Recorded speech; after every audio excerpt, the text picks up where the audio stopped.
Olá amigos, sejam bem-vindos a mais um vídeo do meu canal. Eu sou o Lucas Knaip e vamos fazer aqui o resumo da terceira rodada da Premier League. Tivemos aí todos os 10 jogos completos antes do início da data FIFA. Terminaram tudo ontem, né? Eu não gravei ontem porque tinha muita coisa para acompanhar. Tá sendo dias bem puxados aqui no canal, né? Muito assunto para falar. Teve dia de transferência final. Ainda tá tendo janela de transferência porque outras ligas estão abertas, mas a gente tem que tirar um tempinho aqui para comentar sobre as principais ligas e a gente teve resultados importantes, né? Até agora a gente vê uma Premier League com 2 times 100%, alguns times já começam a cair em termos de aproveitamento, tropeçam um pouco mais e obviamente tudo isso conta bastante para o futuro. Então peço aí que vocês deixem seu like, se inscrevam no canal, compartilhem o vídeo, hype se puder e vamos falar dos jogos. Primeiro, Arsenal e Brighton. O Arsenal acabou empatando, né? Um gol do Havertz no primeiro tempo. No segundo tempo o Rice acabou expulso ali numa confusão e com isso o Brighton, com vantagem numérica, começou a machucar muito mais. João Pedro marcou gol de empate.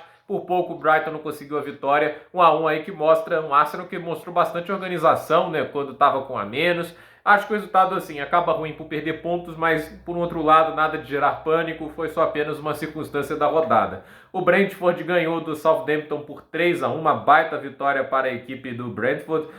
A Southampton eu achei que eles iam dar o tempo para o Leslie Gochuco depois da boa apresentação dele na Copa da Liga Inglesa, mas nem um minutinho em campo, né? Eu tô curioso, né? Porque pegaram o cara emprestado, o Chelsea queria tempo de jogo e até agora não muito para ele, né? E o Brentford, com o trabalho do Thomas Frank, continua produzindo ainda um bom futebol, né? O Issa e o Moembo marcaram os gols, né? O Moembo marcando 2, e do outro lado a gente teve o Sugawara marcando o gol de desconto da Southampton, mas 3-1 não é um grande início de campeonato inglês para Southampton. O Ipswich Town empatou com o Fulham em 1-1, né? O Delap marcou o gol do Ipswich e o Traoré marcou o gol de empate do Fulham. Jogo bastante equilibrado, né? O Ipswich mostrando até força, né? O Maquina, que fez um grande trabalho na temporada passada, tem um time com algumas peças interessantes, como é o caso do Hutchinson, e do outro lado a gente está vendo o time do Fulham tentando sobreviver sem o João Palhinha, sem algumas peças importantes e ainda tendo suas dificuldades, mas o Marco Silva é um bom técnico, então vamos ver o que ele consegue fazer nessa temporada. A gente teve Nottingham Forest e o Wolverhampton. É um Nottingham Forest melhor do que estava com o Steve Cooper. Eu acho que o trabalho até agora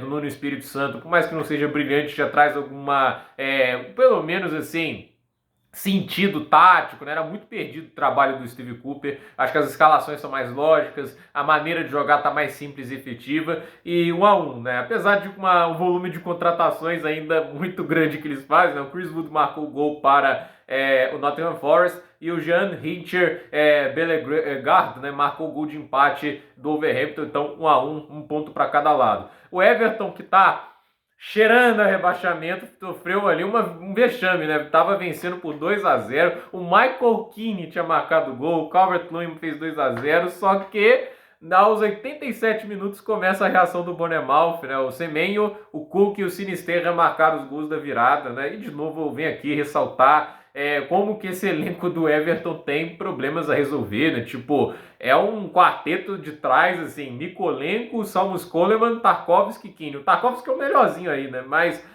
a dupla de volantes é o Idrissa Gana Gueye e o Tim Oregubunan. Então, assim, é muito problemático assim, o quarteto de ataque, né? O Nijaya de um lado, o Jack Harrison do outro. Até tem bons jogadores aqui, né? Mas McNeil e Calvert-Lewin comandando o ataque. Até uma boa atuação do Dwight McNeil, mas é difícil, né? O Calvert-Lewin talvez a melhor atuação dele em bastante tempo, um gol e uma assistência, mas um time com o Sandaich no comando que não consegue se sustentar na defesa, fica muito complicado, né? Conseguir resultados de destaque, né? A gente teve o Aston Villa vencendo o Leicester por 2-1, né? O Onaná, que começou bem a temporada, o John Duran marcaram os gols do Aston Villa, né? Tipo, o Chelsea fica todo feliz vendo o John Duran marcando esses gols, né?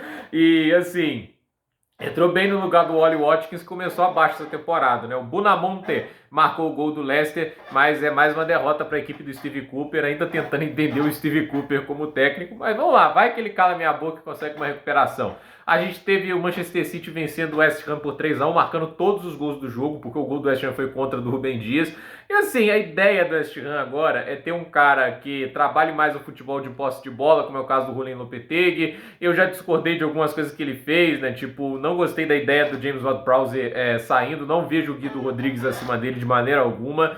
E assim, por mais que tenha qualidade nessa equipe, até agora não é lá aquele início que eu imaginava. Tem muita coisa para consertar. E do outro lado tem De Bruyne, tem o Bernardo Silva, né? E tem, é claro, o Erling Haaland marcando 3 gols. Ele marca hat-tricks por diversão, né? Realmente um atacante fenomenal. Eu não sei como tinha gente falando que o City ia se arrepender de sair de Gabriel Jesus para Erling Haaland, né? O Haaland tá voando na Premier League, é um jogador de muita qualidade. A temporada ruim dele, que foi o ano passado para muita gente, ano passado não, a temporada passada, né? Ele ainda foi artilheiro do campeonato inglês por larga margem, né? Newcastle venceu o Tottenham por 2-1, também marcou todos os gols do jogo, né? Isaac e Barnes marcaram para o Newcastle e o Burnley marcou o gol contra a favor para o Tottenham. O Tottenham até teve volume de jogo, mais finalizações, mas não conseguiu se encaixar da maneira que gostaria, né? Tipo, até agora também, eles tendo o desfalque do Solanke no momento da temporada que você precisa do centroavante, o Postecoglou colocou o Kulusevski para ser o jogador mais referência à frente, não deu certo, e o Newcastle, o Eddie Howe, aproveitou a oportunidade e conseguiu essa vitória por 2-1.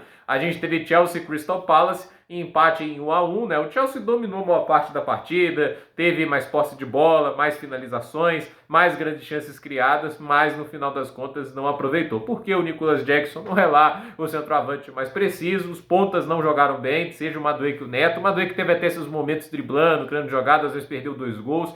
E assim, né? Quando você tem uma situação dessa, né, de que o centroavante não é confiável, mesmo atuações que o time produz mais oportunidades, elas acabam levando essa desconfiança de que, olha, talvez não vamos conseguir ganhar pelo fato de que a gente não tem um nome confiável ali no ataque. E a verdade é essa, né? O Nicolas Jackson não é confiável, ele marca o gol ali, que se não marcasse também era pra xingar muito, né? Agora, assim, tem a chance no final, o Mudryk, que é tão criticado, deu um passe perfeito pra ele, cara a cara com o goleiro, ele perdeu a chance. É revoltante, assim, quando você vê o time que claramente pode ganhar o jogo porque produziu mais, jogou melhor, mas no final acabou perdendo as chances. Não foi uma atuação brilhante do Chelsea, mas foi o suficiente para ganhar e no final não ganhou. E assim, eu pessoalmente fico reiterando, o Chelsea deveria ter investido em um 9, né? Ah, o salário do Osimhen estava muito alto. Vai atrás do Gyökeres então. É caro, mas a gente não pode ficar só com o Nicolas Jackson como opção de 9. Eu falo aqui, como muita gente defende o Jackson, se o Nicolas Jackson fosse bom bastante, o Chelsea não teria perdido tempo com Benjamin Sesko e Osimhen nessa janela, né?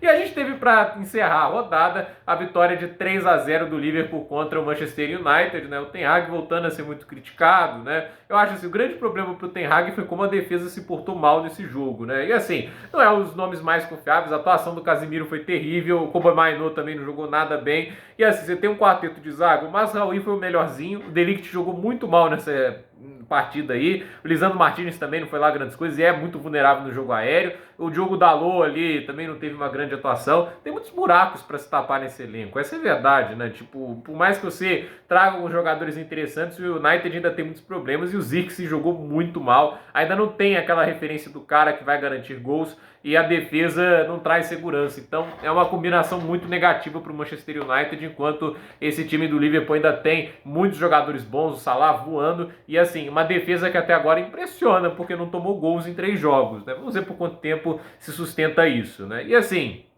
a liderança do campeonato é do Manchester City e o Liverpool está empatado com 9 pontos. Com 7 pontos a gente tem Brighton, Arsenal e Newcastle. Com 6, Brentford e Aston Villa. Com 5 pontos, Bournemouth e Nottingham Forest. O Tottenham, Chelsea e Fulham tem 4 pontos cada um. West Ham, Manchester United, Leicester, Crystal Palace, Ipswich e o Wolverhampton, né? Esses têm 1 ponto cada um. Southampton e Everton estão zerados, né? Perderam seus 3 jogos. A artilharia do campeonato é de Erling Haaland com 7 gols em 3 jogos. Mohamed Salah tem 3, Luiz Dias tem 3.